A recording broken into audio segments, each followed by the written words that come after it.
guys, welcome back to our YouTube channel. Today's video, I'm going to show you how you can fix Google Chrome RECAPTCHA. So first thing first, you have to launch your settings app. As it is, so scroll all the way below and tap on apps. Here also you have to search for Chrome. Open your Chrome and then first tap permissions.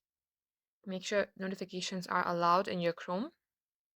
Then tap permissions and also make sure that at least camera, microphone, and notifications are allowed. Now here is what you should do. Scroll below, you will see storage. If your reCAPTCHA is not working well, you have to clear the data. Read all these, then tap clear all data. Now you can also go ahead and clear the cache.